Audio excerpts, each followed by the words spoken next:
How to install and set up Spotify. Hey guys, welcome to the channel. So if you want to listen to music on Spotify, what you can do is, first of all, go to Play Store and search for Spotify. After you do that, tap on install, tap on open. Now your Spotify is being opened. After you do that, in the first page you can see the option that says sign up for free or login.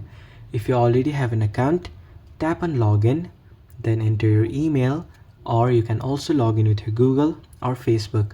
However, if you don't have an account and are going to set a new one, go to sign up free.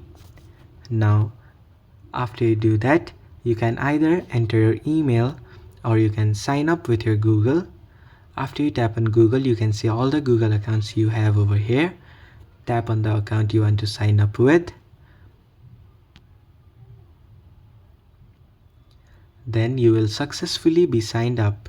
Now you can either turn on the notifications or you can simply select not now. Now over here you can see all the songs and artists. From here you can search. Here is your library, here is the premium, and here you can create a playlist and other things. So this is how you can set up Spotify on your device. Thanks for watching till the end of the video. Hope the video was helpful to you and see you in the next one.